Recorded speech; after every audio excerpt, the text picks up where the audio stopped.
No queen too early. The queen is so powerful that if you move her out early she'll be threatened to get smashed and you'll need to move her again. For example, in this position, the queen gets hit by the knight, and then it gets hit again by another knight. You move the queen multiple times and let your opponent develop their pieces. This is dumb. Don't do that. Don't move the same piece twice in the opening. If you move the same piece twice, what the hell you doing with your life? Develop quick, control the scene, don't waste your turns, be bold and mean. Anyways, if you move a piece twice, you're not developing quickly enough. Unless you're Hikura Nakamura, stick to this principle. Develop quickly. Develop or die, said some grandmaster probably. This principle means you should get your bishops, knights and queen off the back rank, as well as castle to connect your rooks as soon as possible. When you do, your king is super safe, and your pieces are ready to smash the opponent's king. Avoid double pawns. Double pawns happen when two pawns of the same color are on the same file. When this occurs, the pawns can't defend each other, and are very prone to attack. It's generally a good idea to avoid double pawns, and even though people have attempted to make the legendary tripled pawns, things usually don't end well for them.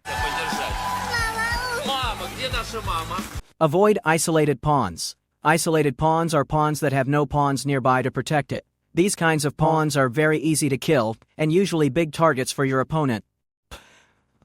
A strategy to get rid of isolated pawns is to sacrifice it to ruin your opponent's pawn structure, and then capture them back later.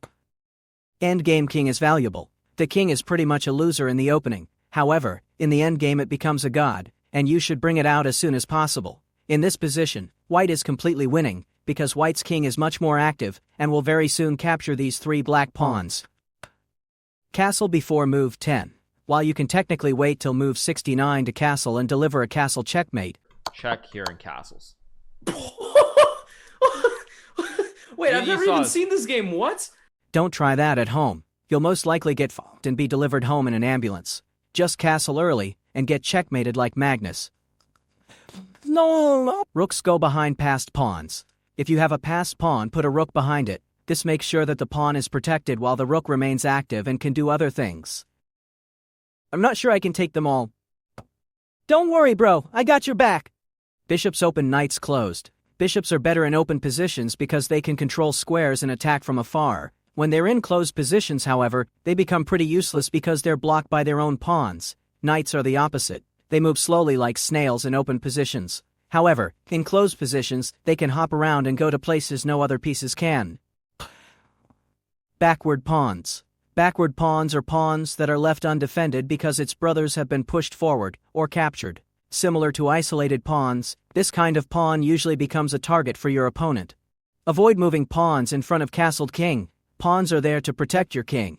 If you push pawns in front of your king at the wrong time, your king will get smashed by your opponent's pieces. Always play en passant when given the chance.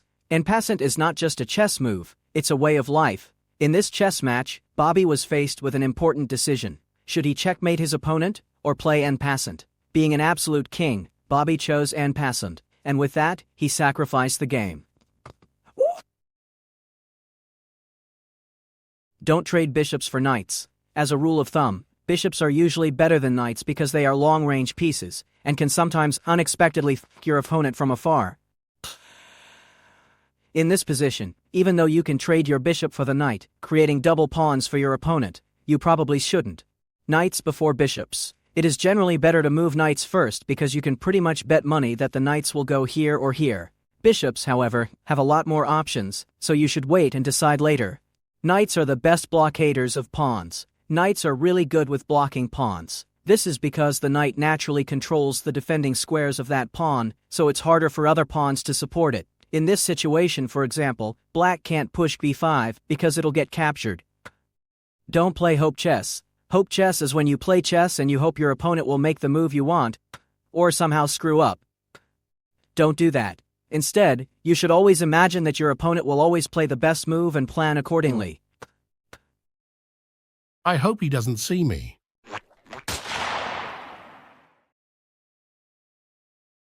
Connect rooks. Rooks are stronger as a pair.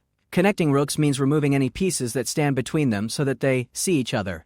For example, in this position, the queen can move out of the way so the rooks protect each other. Two minor pieces are better than a rook and pawn. If we count the material, both a rook and pawn, and 2 minor pieces are 6 points of material. However, trading 2 minor pieces for a rook and pawn usually is a bad idea, because 2 minor pieces can control more squares and coordinate to deliver stronger attacks. In this position, for example, trading causes white to lose 1 point of advantage. 3 minor pieces are better than a queen. In the same way, 3 minor pieces can usually be more useful than a single queen, even though they are equally worth 9 points.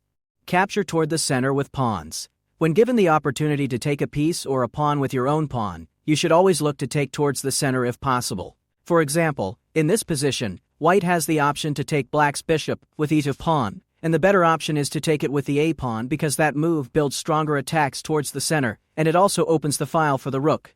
Control the center. The center is the most OP area of a chess game.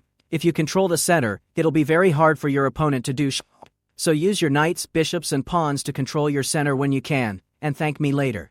Don't open the center if your king is still there.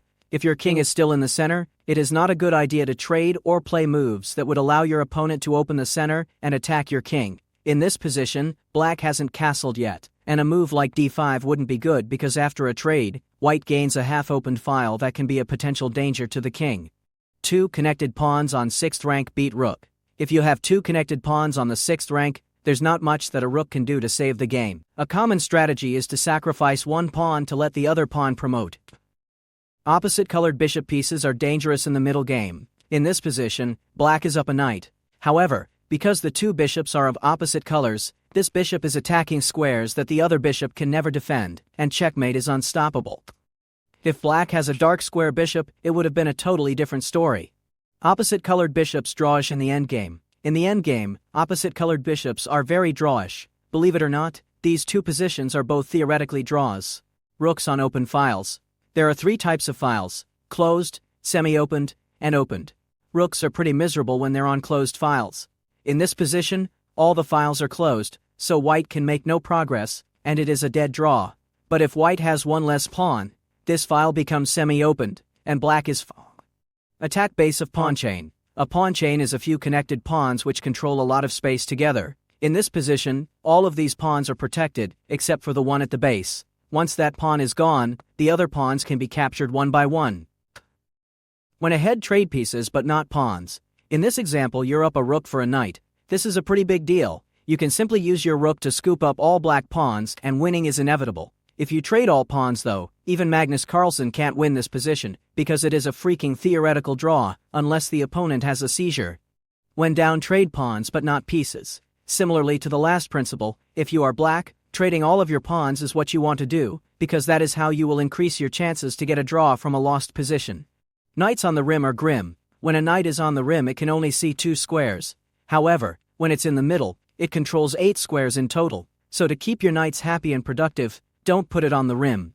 If the position is cramped, trade pieces. In a cramped position such as this one, your pieces don't have any space to do so the best thing you can do is simplify the position by trading pieces. When you see a good move, look for a better move. When you find a good move and think you are Hikaru, always stop for a second and look for a better move that will make you look like Magnus Carlsen. In this position, a rookie would take the rook and feel pretty good about himself. Hikaru would immediately realize that knight to e6 is an immediate KO. However, only Magnus Carlsen would know that an impassant move is available, and take advantage. Doubled rooks on open files are powerful. If you line up 2 rooks one behind the other on an open file, that file can become a big problem for the opponent, as they can't easily get it back. Rooks are strong on 7th or 2nd rank. If you can get your rooks to the 7th rank for white, and the 2nd rank for black, your opponent will be in deep. This is where most of the pawns are, so you can just take them one by one. There is also a lot of nasty checkmate potential when your rooks are lining up like this. Deal with an attack on the flank with an attack on the center. In this position, black is attempting to launch an attack on the right flank because the white king is castled. What white can do is to strike back in the center, because the black king is not yet castled, and things will look really bad for black really fast. Know the right time to ignore principles. And of course, if you want to be a good chess player, there will be times when these principles will have to be ignored in order to make the best move in the situation. Have fun, and bad luck.